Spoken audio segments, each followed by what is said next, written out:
Oxon 3 Comunicación Natural. Toyota. Renfe. Nuevo Espacio Elite. San Miguel. Coca-Cola. Universidad de Oviedo. El Ayuntamiento de Gijón y el Gobierno del Principado de Asturias. Patrocinan la 38ª edición de la Semana Negra. Bueno, buenas tardes a todos.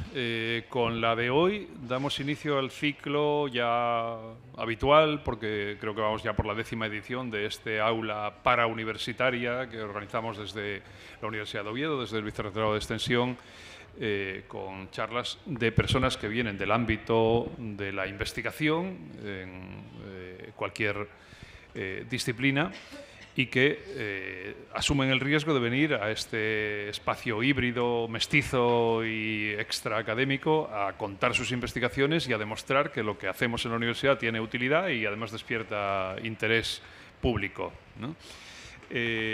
Aprovecho para presentar lo que va a ser el ciclo de este año. Tendremos, y a María José la va a presentar Begoña Collado, directora general de Memoria Democrática del Gobierno del Principado de Asturias. María José Oliveira, que viene de Lisboa y que es autora de una tesis sobre el tema del que va a hablar. Simplemente mañana Noelia Bueno, que es compañera de filosofía de la Universidad de Oviedo, hablará de La balada del comandante Moreno, una historia fascinante de represión y de memoria colectiva a través de la música y del folclore en el puerto del Acebo, entre Grandas de Salima y Fonsagrada. Pasado mañana Rafael Feito, que viene de la Complutense de Madrid y que investiga sobre desigualdades de clase, nos hablará justamente de eso, de clases sociales y de desigualdades de clase.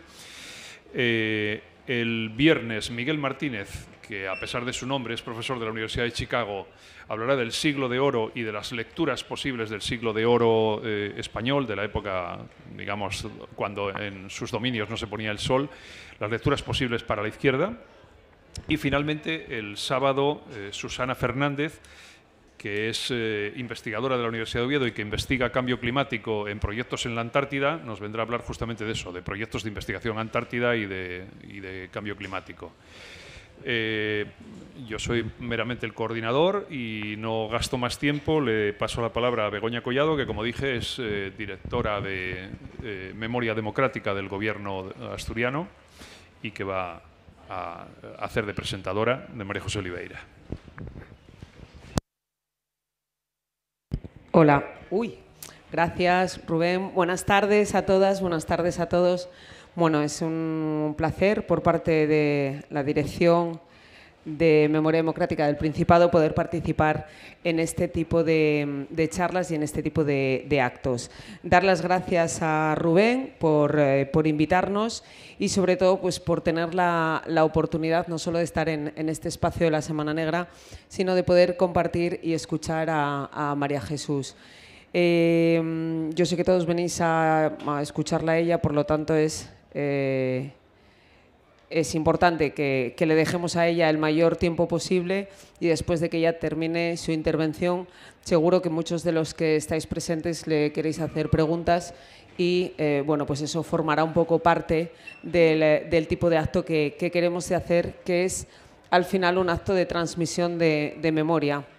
Para transmitir memoria siempre es importante el debate, el diálogo, la puesta en común y bueno, pues las opiniones de cada uno y de las experiencias también de cada uno.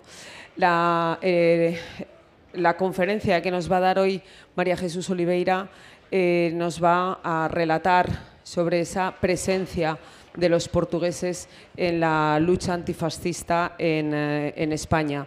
Como muchos otros capítulos de toda nuestra historia, a partir del año 36, aquí ya sabéis que la historia la contaron los vencedores, que no eran los héroes, pero fueron los que nos vendieron como héroes. Por lo tanto, es habitual que hayamos conocido pues, monumentos, calles, edificios y demás a personas o a combatientes alemanes o italianos que vinieron a combatir en España a favor del fascismo.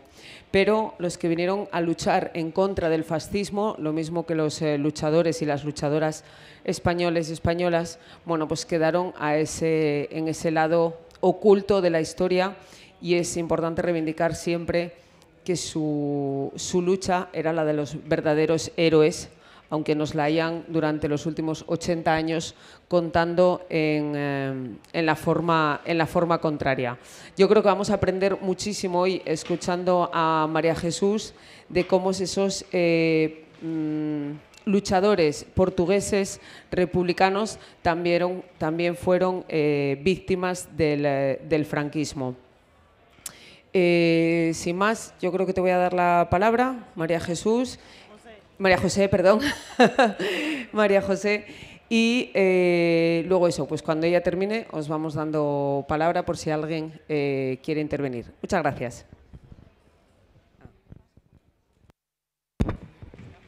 ¿Ya está? Buenas tardes a todos. Quiero agradecer en primer lugar al profesor Rubén su invitación, Begoña Collado su disponibilidad para esta charla, también a todos, a la organización de la Semana Negra de Gijón y al público. Es un gran privilegio para mí estar en esta ciudad, sobre la cual tanto escribí en mi tesis de doctorado, y ahora presentar una investigación transnacional que llevo varios años desarrollándose. Disculpen mi español, está muy oxidado, espero que puedan entender mi portuñol. Permítanme empezar contándoles una pequeña historia. También soy periodista y tenemos esta costumbre. A finales del siglo XIX, una madre soltera y su hijo dejaron un pueblo del norte de Portugal y se dirigieron a Galicia, a la provincia de Pontevedra.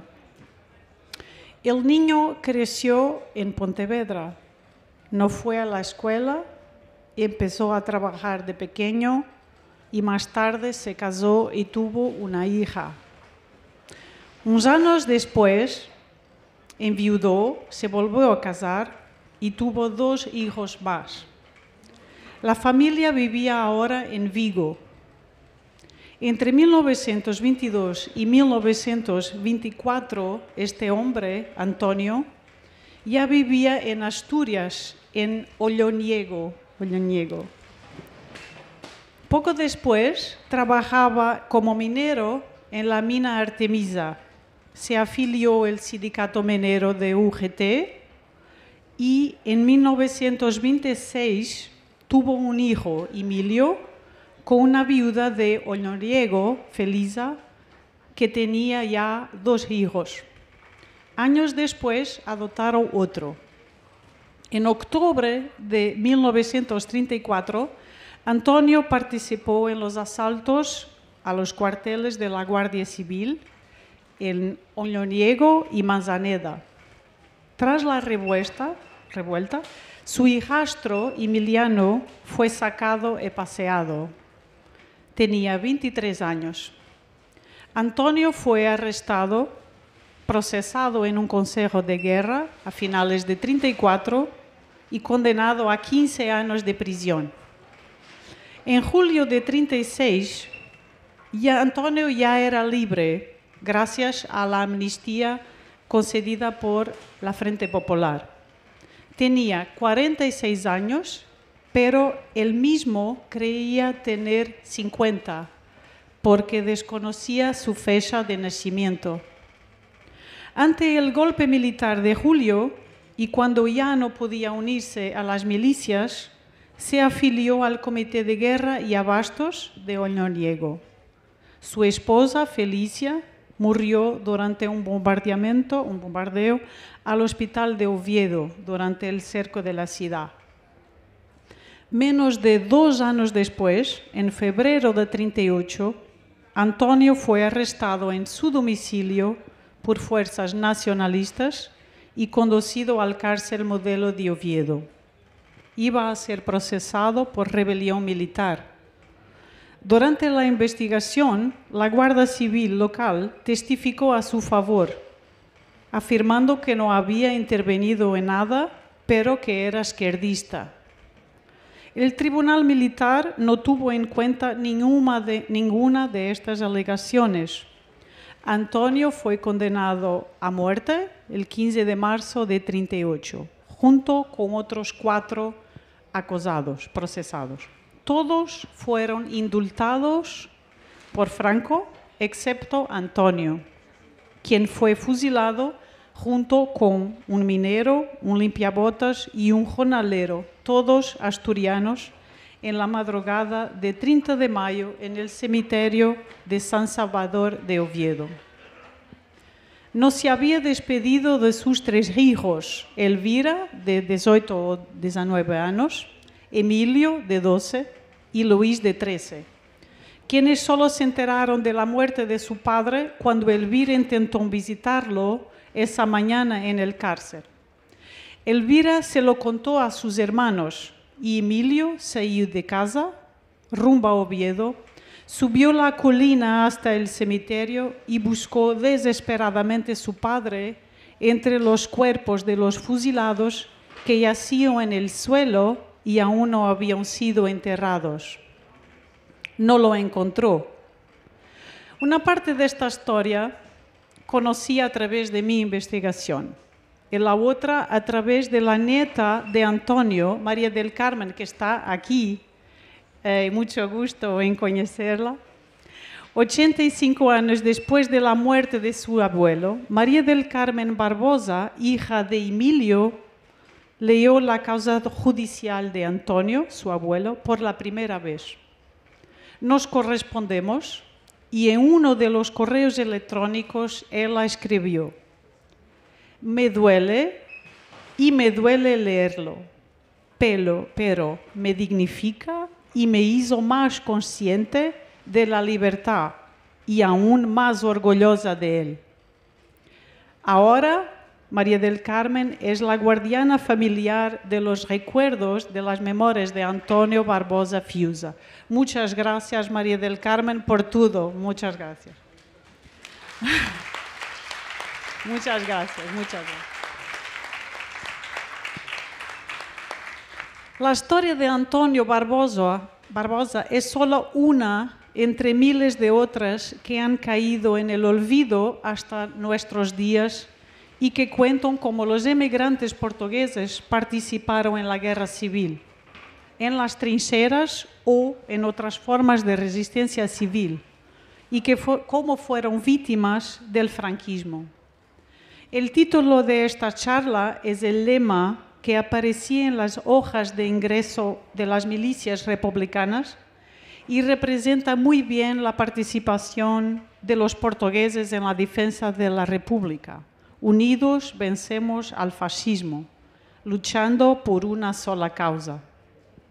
A lo largo de 4 años de investigación transnacional, tuvo la oportunidad de descubrir historias extraordinarias de lucha, resistencia y también dolor, vividas por los llamados ciudadanos comunes, la mayoría de los cuales eran trabajadores, pobres y analfabetos, con pocas o ninguna aspiración, más allá de mantener sus familias y vivir dignamente bajo la Segunda República. Antes de emigrar, muchos nunca habían abandonado su país y desde julio de 1936 los encontramos luchando por la defensa de la República Española. Qué extraño resulta pensar en un vendedor de periódicos, analfabeto, nacido en un pueblo muy pequeño, Bogas de Cima, en el remoto norte de Portugal, armado con una escopeta y unos cartuchos de dinamita en un parapeto republicano en las montañas asturianas. Es una historia hasta hoy desconocida, pero hubo un auténtico ejército de voluntarios portugueses que lucharon en la guerra civil y continuaron resistiendo en las montañas como maquis. Hubo portugueses en todas las grandes batallas de la guerra civil. fueron víctimas de todas las formas del sistema represivo franquista, al igual que los propios nativos, condenados por las reglas del bando de guerra en los primeros días de la guerra, víctimas de sacas y paseos, procesados y condenados en consejos de guerra por rebelión militar, sedición y auxilio a rebelión. También condenados a penas de muerte, prisión perpetua o inhabilitación que les impidió de tener trabajo. Encarcelados en prisiones donde pasaron hambre y sufrieron enfermedades. Sometidos a trabajos forzados en batallones de trabajadores, colonias penales, destacamentos y campos de concentración. Por ejemplo, en las minas de Sama de Langreo o Orallo, en León, minas de mercurio en Almadén, campos de Miranda de Ebro, Belchite, San Pedro de Cardena, Nanclares de la Oca. También hubo portugueses en San Marcos, León, Fuerte de San Cristóbal y campos de concentración en Galicia, Cerdeira, Camposanco, Muros de Anido y tantos otros. Muchos de los que lucharon en Gijón hasta la capitulación de Asturias fueron capturados en alto mar, en barcos que se dirigían al exilio. Otros lograron llegar a Francia, pero regresaron para combatir en la frente catalán. Los arrestados en la ciudad de Gijón fueron encarcelados, como otros, en la prisión del Coto o trasladados a Avilés, a la fábrica de la vidriera. Entre 36 y 45 fueron repatriados, exiliados, obligados a exiliarse en Francia, Argelia, México, Chile, República Dominicana. También hubo portugueses que se ocultaron durante muchos meses en desvanes, casas abandonadas y dobles paredes, como vimos en la película La trinchera infinita. Fueron encarcelados en campos de internamiento en Francia y algunos obligados a trabajar forzosamente para la Alemania nazi y deportados en campos como Mauthausen y Gusen. Las mujeres y los hijos de los presos fueron víctimas de humillaciones públicas y violencias. Durante la posguerra, muchas fueron expulsadas por ayuda que daban a los guerrilleros. Muchos fueron también procesados por el Tribunal de Delitos Monetarios, condenados a penas adicionales de prisión por no tener dinero suficiente para pagar las multas. También procesados y condenados, algunos a título póstumo, por el Tribunal Especial para la Represión de la Masonería y del Comunismo. Y también condenados por los tribunales de responsabilidades políticas, que fue una instancia judicial de represión económica que llevó a miseria de muchas familias de presos, saqueando sus bienes y dinero. Muchos de ellos eran también refugiados de Francia y que huyendo de la ocupación nazi eran aprisionados como indocumentados y llevados para campos de concentración. Los que fueron asesinados en ejecuciones judiciales y extrajudiciales fueron enterrados en fosas comunes y hasta el día de hoy su lugar de nacimiento sigue siendo desconocido. En la base de datos del Ministerio de la Presidencia, por ejemplo, aparecen como naturales de España o sin ninguna información sobre su lugar de nacimiento.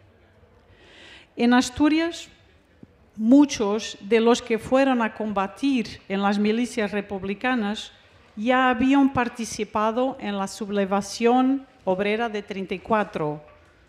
Al igual que Antonio Barbosa, tenía un pasado político y combativo. La integración social y política de estos inmigrantes fue extraordinaria. En Asturias, la colonia portuguesa era muy robusta.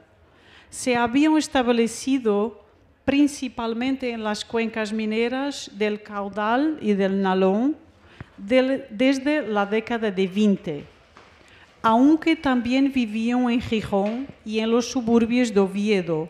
Eran mineros, obreros, estibadores, zapateros, vendedores ambulantes, canteros. Eran mayoritariamente hombres, refractarios y analfabetos. Muchos aprendieron a leer y escribir durante la campaña de la guerra, pero aprendieron rápidamente el idioma y podían pasar fácilmente por nativos. La gran mayoría eran inmigrantes ilegales y indocumentados. El único documento que tenían era su carné sindical de UGT o CNT. Y durante los años de la guerra, muchos se afiliaron en PSE y PSOE. También encontré miembros de la Federación Anarquista Ibérica, Federación Ibérica de Juventudes Libertarias, Juventudes Socialistas Unificadas y de la Izquierda Republicana. Durante los años de la guerra, a estos portugueses en Asturias se unieron más portugueses procedentes de las minas leonesas de Villablino, Páramo del Sil y El Bierzo. Estos conciudadanos se alistaron en las milicias asturianas y combatieron no solo en este territorio, sino también en Cantabria y Euskadi, como soldados o oficiales del Ejército Popular de la República. No hay cifras precisas del número de portugueses en Asturias en la década de 30, pero ciertamente hubo algunos miles.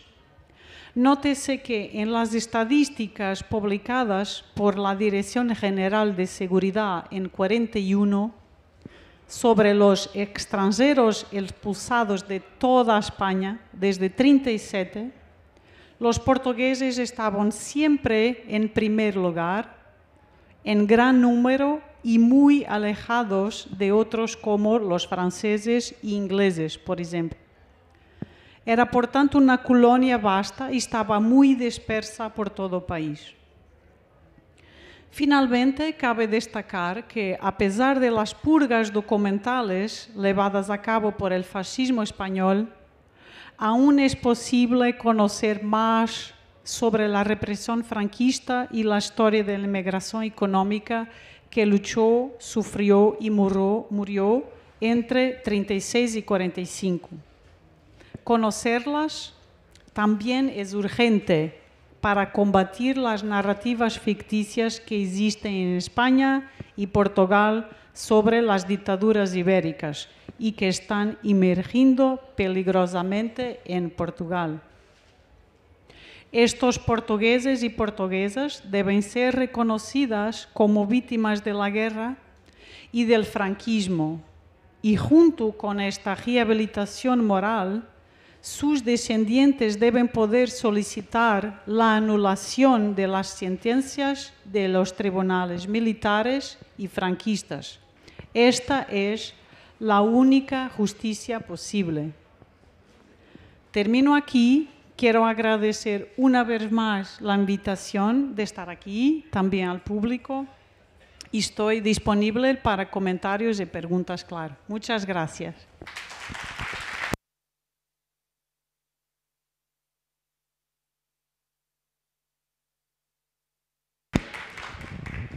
Bueno, como veis, tenemos bastante tiempo para un coloquio y cualquiera que quiera intervenir sería oportuno que se acercara y que utilizara el micrófono.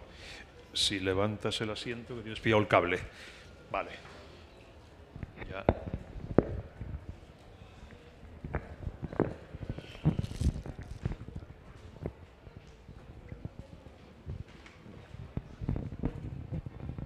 Hola, buenas tardes a todos. Yo quería darle las gracias a María José porque yo estaba una tarde en mi casa y recibí una llamada, un correo, no me acuerdo, un correo, era ella preguntándome por una señora de Olloniego, Azucena, portuguesa, Y bueno, estalló la conversación y yo dije, mi abuelo también, lo tengo aquí y tal, ¿no? Y ella me ayudó a sentirme más orgullosa de lo que ya estaba de mi abuelo, porque mi padre siempre había perdido a su padre con 11 años y siempre decía que bueno, que su padre no había hecho nada, que era un portugués, que trabajaba en la mina y nunca había hecho nada, porque no sabía más de su historia, se había quedado muy solo, muy joven. Entonces María José me ayudó a saber una historia que yo no sabía, a conocer la sentencia de mi abuelo y a hacerme sentir, es verdad, mucho más orgullosa, porque me siento más orgullosa de que haya muerto por unos ideales, no que haya muerto porque lo mataron, porque lo pillaron allí, no. A mí me siento orgullosa de que luchó por unos ideales y murió por ellos. Vale, y entonces me ayudaste a conocerlos y a saber mucha parte de su historia que no conocía. Y luego, que es una parte muy importante de mi pueblo también, Olloniego, aunque pertenece a Oviedo, es cuenca minera, y allí fueron muchos portugueses, varios de los que tú me preguntabas. Incluso con mi abuelo me parece que murieron 2 o 3. Y esa relación no se terminó en ese fusilamiento y en esa guerra civil, sino que cuando los maquis, un grupo muy nutrido en Olloniego, andaban por la montaña, intentaron huir por Portugal. ¿Por qué? Porque conocían a muchísima gente, conocidos, familiares que estaban en Portugal y anduvieron por los montes, fueron al Bierzo, al final se quedaron allí, pero tenían su base, que te decía antes, en Fernández, un pueblo del norte de Portugal, donde uno de ellos, Luis Bueno Pambarato, tenía como la base y los papeles y crearon la Federación de Asociación de Guerrillas de Asturias y León, no, de Galicia y de León, perdón. Y bueno, que esa cooperación y esa ayuda entre portugueses y españoles fue hasta el final. Y bueno, quería darte las gracias por todo, ¿vale?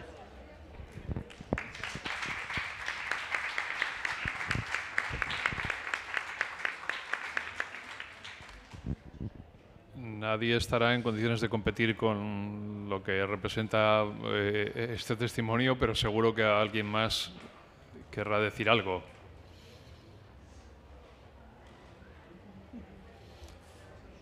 Yo la estaba oyendo y se me venía a la cabeza pues, el argumento que tantas veces hay que soportar respecto a esto son cosas del pasado, esto es reabrir heridas, es revanchista.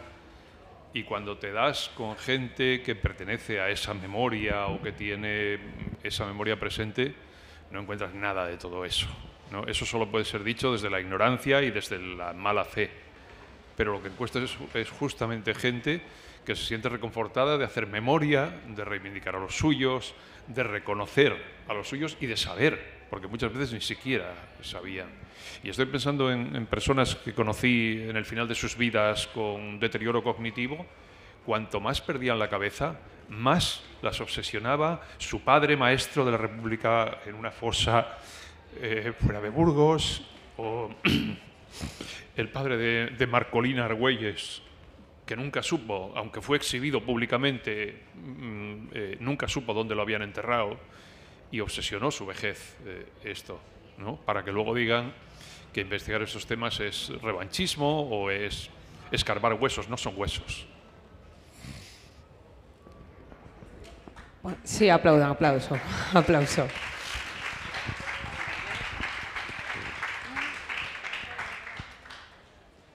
Sí, no, dile. Yo ayer leía algo publicado en las redes sobre la cuarta edad, ¿no? Ahora todos, bueno, la tercera edad sabemos que es como la última, ¿no? Pero la cuarta edad es la del recuerdo y el de la memoria, ¿no? Y entonces yo hoy aquí me encuentro en la cuarta edad con mi abuelo y con mi padre, porque yo tenía un padre que iba a la cama y en vez de contarme cuentos me contaba su vida, me contaba su historia, pero me lo contaba en un cuarto donde no había ventanas, porque no se atrevía a hablar donde había ventanas, y me lo transmitió. Y mi lucha toda la vida fue que nadie olvidara a mi abuelo, ni la historia de mi padre. Y gracias a ella, que ahora está publicado, no se va a olvidar nunca. Entonces hoy me cuento aquí en la cuarta edad, con mi padre y con mi abuela. Gracias.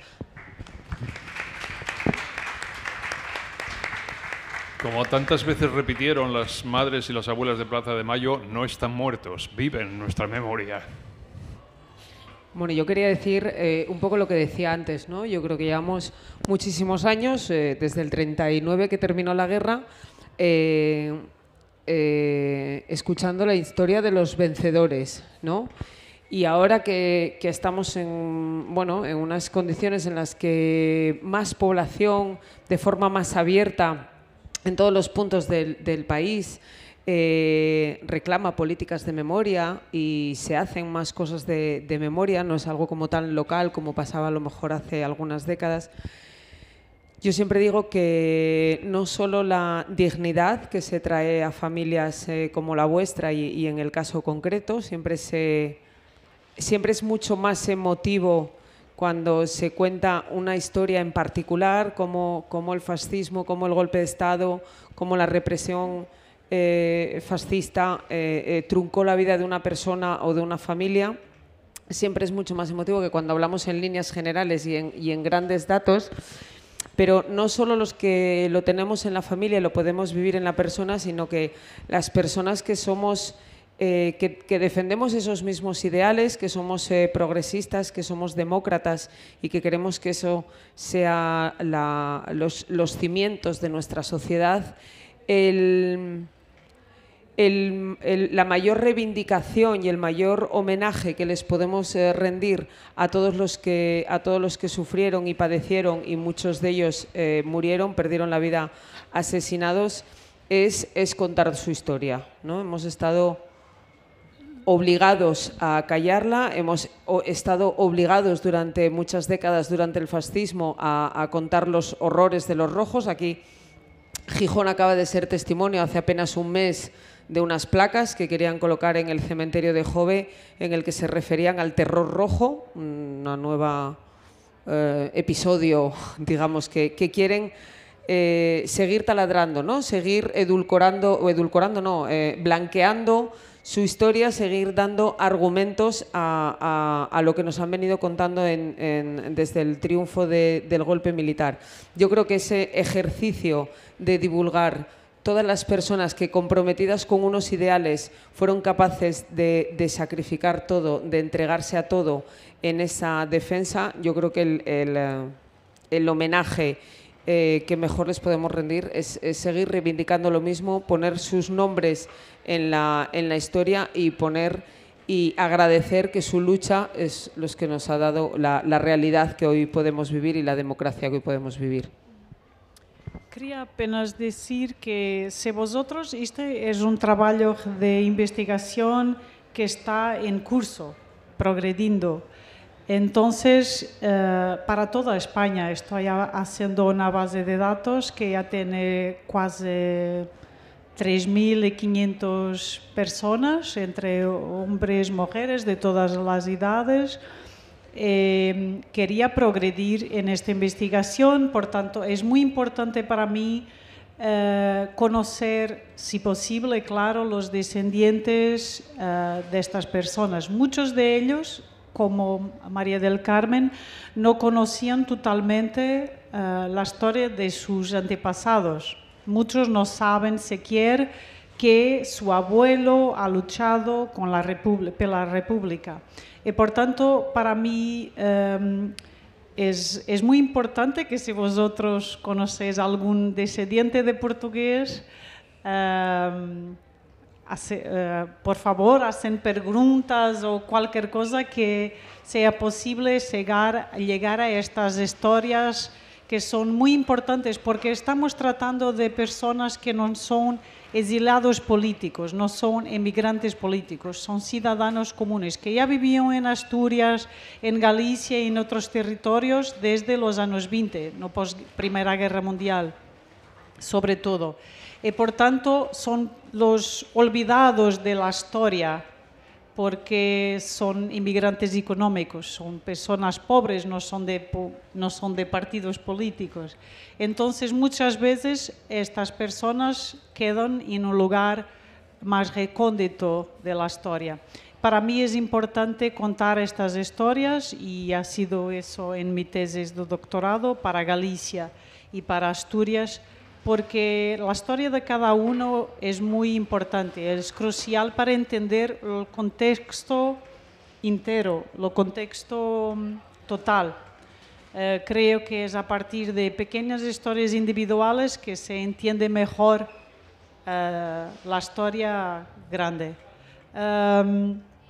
Por tanto, muchas gracias. No sé si el profesor quiere hablar. No, estaba pensando que a estos portugueses les pasa lo que luego les pasa a los exiliados republicanos españoles que combaten en la Segunda Guerra Mundial y que incluso después de haber ganado no tienen retorno posible, no pueden volver a su patria, ¿no? Estos portugueses no tienen tampoco forma de volver a Portugal por antifascistas y se ven empujados a ese mismo exilio de los españoles republicanos los que lo consiguen y a prolongar su lucha en la Guerra Mundial. Esto es importante porque muchos de los portugueses que son expulsados y repatriados son presos, aprisionados por la dictadura del Estado Nuevo en Portugal. Pero muchos de ellos van para Cabo Verde, un campo de concentración llamado Tarrafal. Son en la primera leva, 36, algunos de los apelidados de gallegos, por ejemplo, porque venían de España, de Asturias también y de Galicia.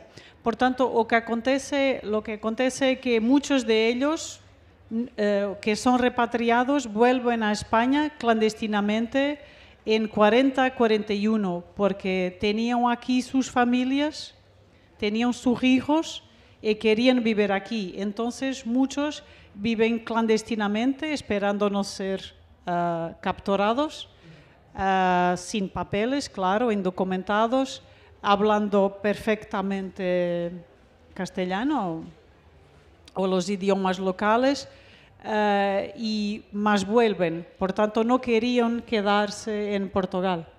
Los que no consiguen ficar aquí van al exilio a otros países, no solamente a Francia, porque Francia es ocupada por los nazis en 41, pero van al norte de África y después para Sudamérica.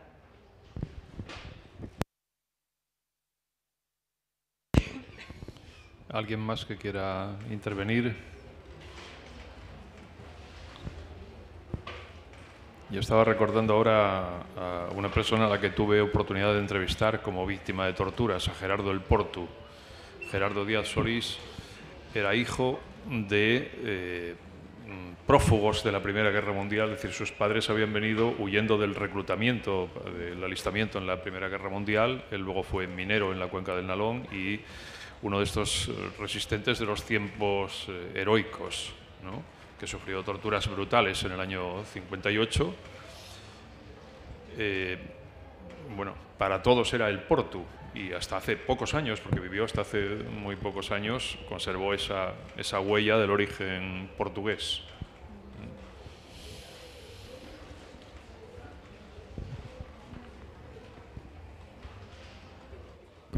Yo quería hacerte una pregunta de si a día de hoy en Portugal hay algún tipo de reconocimiento a esos portugueses que fueron luchadores antifascistas en España. No lo creo porque mi tesis es una primera investigación sobre este asunto. Y espero publicar un libro con mi tesis el año que viene, por causa de los 90 años del inicio de la guerra. Y entonces creo que también cuando salir el libro, tal vez va a causar algo de reconocimiento de estos portugueses y también tal vez procurar más descendientes en Portugal. Yo creo que la mayoría de los descendientes viven ahora aquí, en España. No está en Portugal. Pero, quién sabe, procurar, tal vez encontrar algunos familiares, sí. Pero creo que es muy importante que, tal como María del Carmen, los descendientes, es importante que conozcan la historia de sus antepasados. No es la única justicia posible para estas personas que fueron olvidadas durante tantos años. Por eso la mía base de datos no es solo únicamente una base nominal, tiene también las biografías posibles que he hecho con base en una pesquisa archivística de los archivos locales, nacionales, aquí en España, mas también en Portugal, siendo quién eran, de dónde vienen estas personas, cómo eran los pueblos, dónde nacían. Es muy importante saber el pasado de estas personas también para contar por qué escogieron, por qué vieron a España también y no fueron a otros países, ¿no? Por tanto, en Galicia y en Asturias hay también una ligación algo muy cerca, porque muchos de los portugueses que vivieron en Galicia, luego en los primeros meses de la guerra, hubo mucha resistencia civil en Galicia. Hay mucha bibliografía que dice que no, pero hubo mucha resistencia civil en Galicia, de muchas personas que nunca tienen pegado en una escopeta.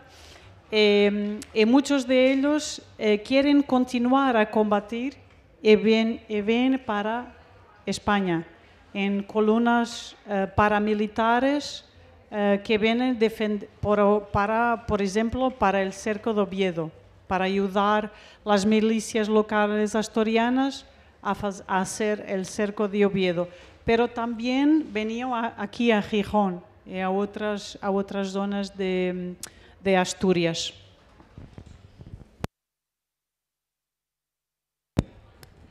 Yo quería preguntarte por el proceso de investigación.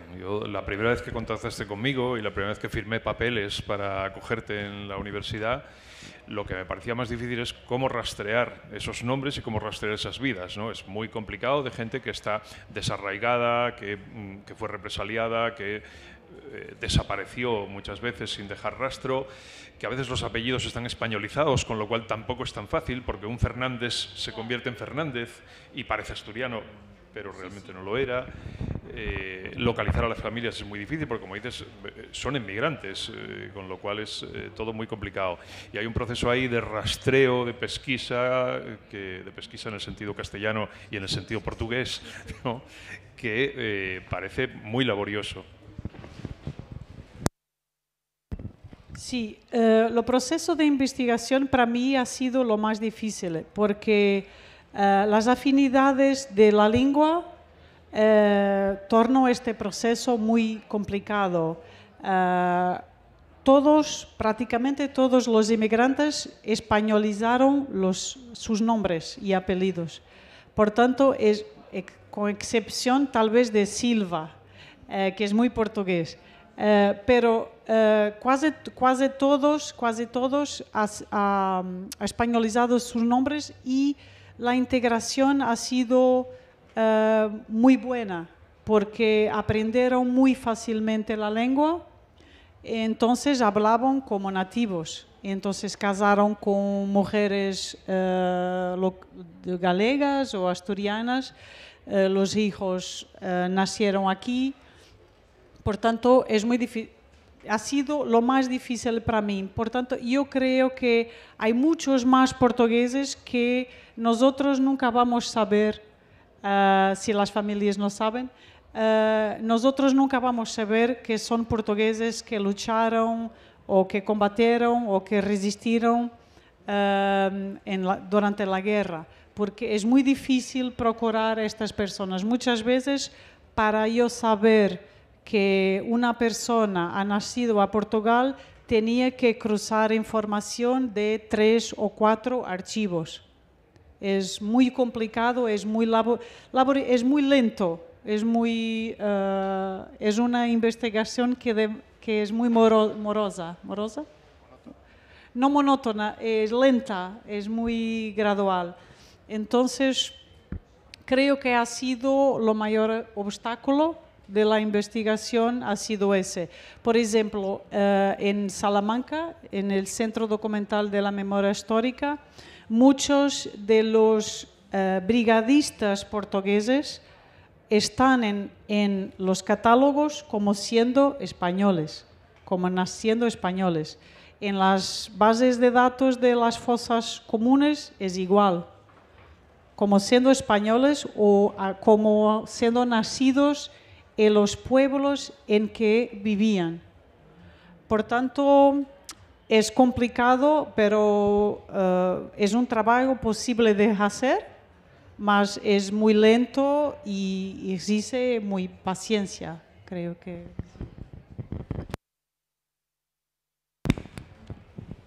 Y esa dificultad de encontrar a las familias, a los descendientes, nos lleva a cuando te encuentras con personas como María del Carmen, ¿no? Ella ya nos contó un poco lo que representa para ella haber encontrado a alguien que investiga y que le aporta información y que le ayuda a reconstruir memoria. Pero cuéntanos la experiencia de la investigadora que se encuentra, con toda la dificultad que es, se encuentra esas pequeñas joyas de localicé a un descendiente de esta persona, puedo poner nombre, quizá puedo recuperar incluso una fotografía, puedo reconstruir una biografía, puedo transmitir esto a personas que están vinculadas familiarmente. Debo decir una cosa que no estaba esperando. Durante la investigación, que duró casi para el doctorado duró casi 5 años, yo he procurado las personas a través, recorriendo a todo,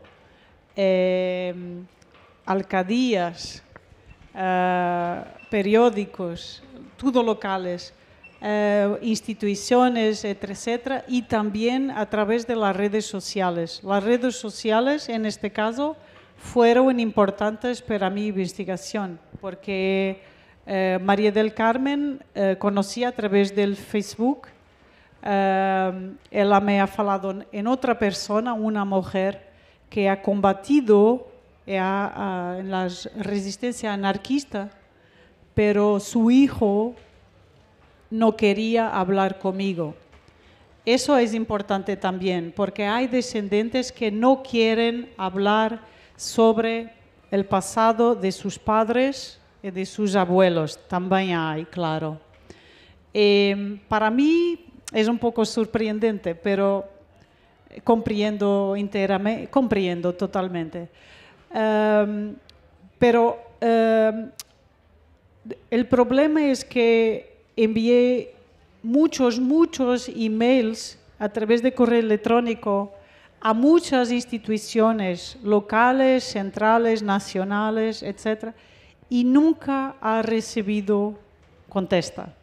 Para mí ha sido muy sorprendente porque muchas veces estaba procurando una persona llamada Juan Mora, que sabía que vivía en este pueblo, contactaba el periódico local, la alcaldía, etc., varias instituciones locales, y ninguna hasta hoy me ha contestado.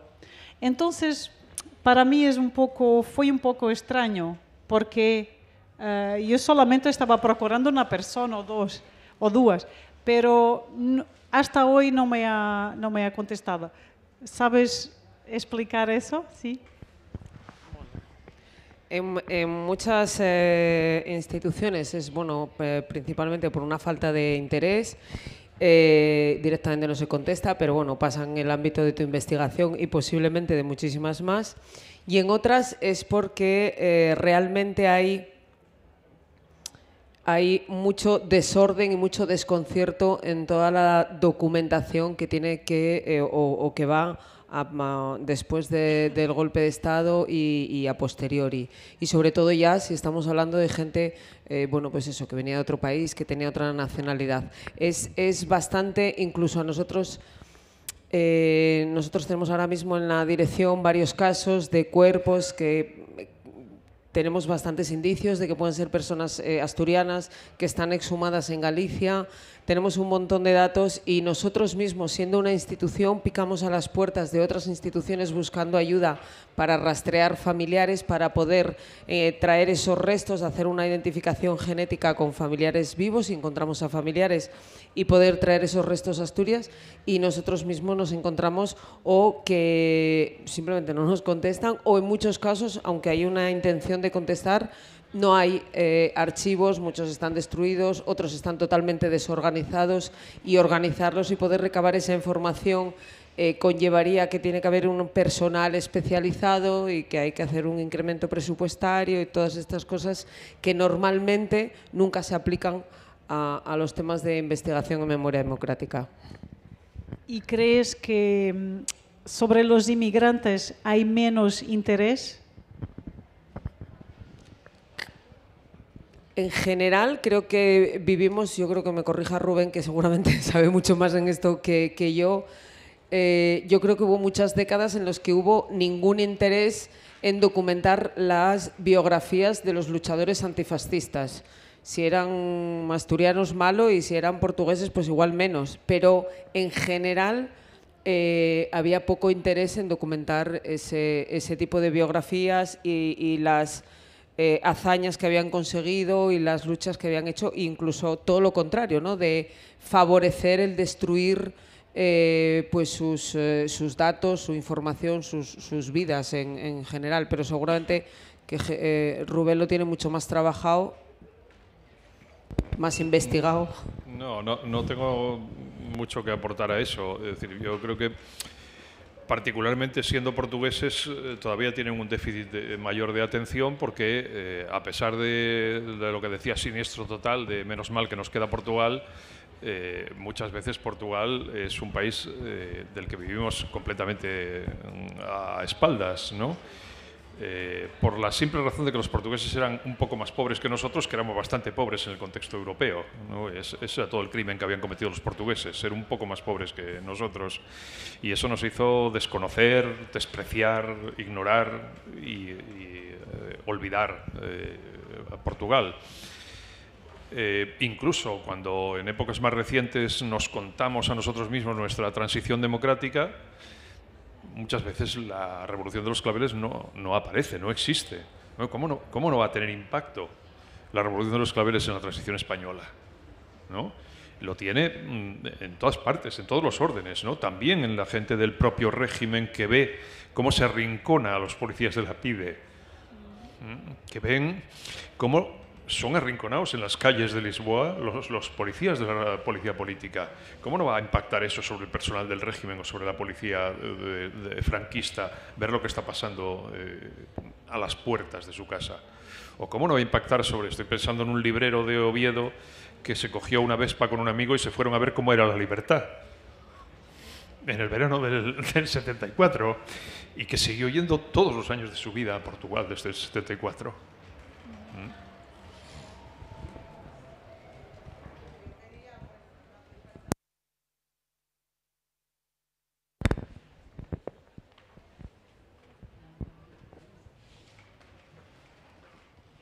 Cuando hablabas de la señora por la que nos conocimos, Azucena, creo que también influye el que es mujer, que no lo comentamos, ¿no?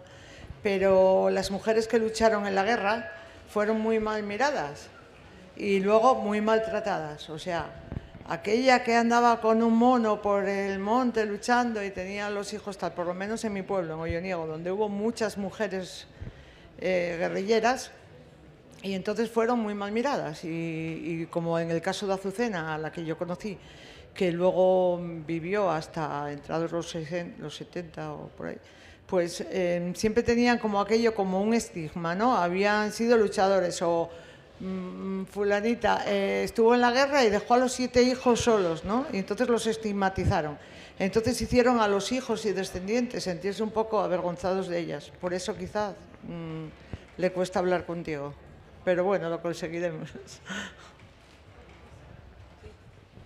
Sí, hay un estigma, existe esta palabra, okay. Es un estigma, sí, en el caso de Azucena, ella ha sido procesada y condenada a 15 años de prisión. Por tanto, es natural en un pueblo pequeño que toda la gente sabía de su situación. Pero en la posguerra, 40, 41 hasta 45 o más, muchas mujeres que vivían en todo el país, incluso Madrid, y que han sido viudas o compañeras de luchadores, de combatientes o de presos, muertos, etc., portuguesas han sido expulsadas. El Ministerio de Asuntos Exteriores comunicaba con Salazar diciendo que ellas eran prostitutas y por tanto ha habido muchas expulsiones durante los años 40 de estas mujeres que eran compañeras de republicanos que llegan a Portugal sin cualquier ligación con este país, con Portugal, porque han salido niñas, muy pequeñas, y no tenían familia en Portugal, muchas no hablaban portugués siquiera. Toda la familia, sus raíces estaban en España. Entonces, cuando ellas volvían a su patria, eran como extranjeras en su patria. Y con el estigma de ser repatriadas de España, repatriadas como prostitutas clandestinas, que estaban trabajando clandestinamente. Entonces eran estigmas y problemas, estigmas acumulados. Hay varios problemas en estas mujeres. Yo no lo sé, el itinerario, el percurso de estas mujeres cuando llegan a Portugal, yo no he estudiado esto, pero sería una línea de investigación interesante saber o que aconteceu a estas mujeres que vuelven a un país que no conocen y que también las reprime, porque los inmigrantes que eran repatriados, los que no eran aprisionados, eran muy reprimidos en sus pueblos y en el país, y perseguidos por la PIDE, la policía política. Por tanto, es un problema porque estas personas, como son... no los quieren ni en España ni en Portugal. Entonces, fueron vidas muy difíciles en los años 40, 50 y después, porque eran personas pobres. En España, muchas de ellas condenadas a inhabilitación perpetua, por tanto, no podrían trabajar en nadie. Estas penas, muchas veces después de salir de la prisión, no podían trabajar. Nadie les daba trabajo. Por tanto, y ellos estaban aquí para trabajar, claro, para sustentar sus familias. Por tanto, son vidas muy difíciles, mas hay esta altura muy interesantes para nosotros, para investigar, seguir investigar, para saber cómo los dos sistemas represivos, las dos dictaduras, fueron implacables con estas personas.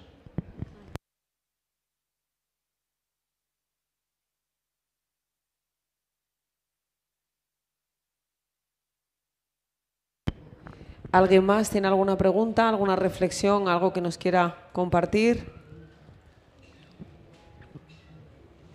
Que hable ahora.